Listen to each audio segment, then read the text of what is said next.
आइए जानते हैं यहाँ भगवान बुद्ध के 10 खास उपदेश।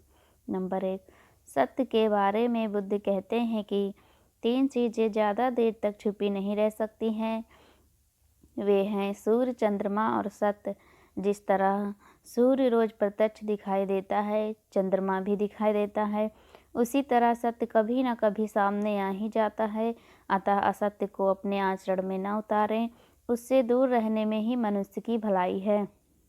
नंबर 2, चर्म धारण न करें। भगवान बोले, भिक्षुओं, वहाँ चर्मों को सिंह, बाघ और चीते के चर्म को नहीं धारण करना चाहिए।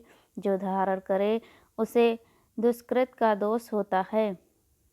नंबर 3, जीवन का उद्देश्य सही रखें। जीवन में किसी उद्देश्य या लक्ष्य तक पहुँचने से ज़्यादा महत्वपूर्ण उस यात्रा को अच्छे से संपन्न करना होता है। नंबर 4, प्रेम का मार्ग अपनाएं। बुराई से बुराई कभी खत्म नहीं होती।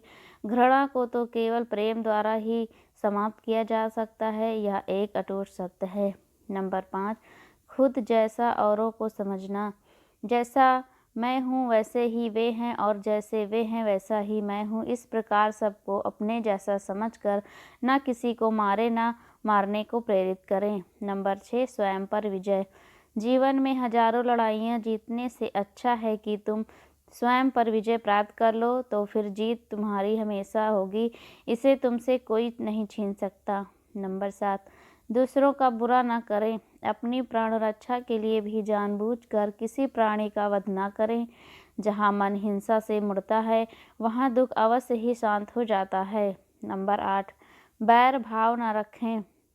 बैरियों के प्रति बैर रहित होकर हम कैसा आनंदमय जीवन बिता रहे हैं, वैरी मनुष्यों के बीच अवैरी होकर विहार कर रहे हैं। नंबर 9, पशु हिंसा से बचें। पहले 3 ही रोग थे, इच्छा, क्षुधा और बुढ़ापा। पशु हिंसा के बढ़ते बढ़ते वे 98 हो गए हैं। ये अयाजक, ये पुरोहित निर्दोष पशुओं का वध कराते हैं, धर्म का ध्वंस करते हैं। यज्ञ के नाम पर की गई यह पशु हिंसा निश्चय ही निंदित और नीच कर्म है। प्राचीन पंडितों ने ऐसे याजकों की निंदा की है। नंबर 10, दूसरों को सुख दे। मनुष्य यह विचार किया करता है कि मुझे जीने की इच्छा है, मरने की नहीं। सुख की इच्छा है, दुख की नहीं। यदि मैं अपनी ही तरह सुख की इच्छा करने वाले प्राणी को मार डालूं तो क्या यह बात उसे अच्छी लगेगी? इसलिए मनुष्य को प्राणी घात से स्वयं तो विरत हो ही जाना चाहिए, उसे दूसरों को भी हिंसा से विरत कराने का प्रयत्न करना चाहिए।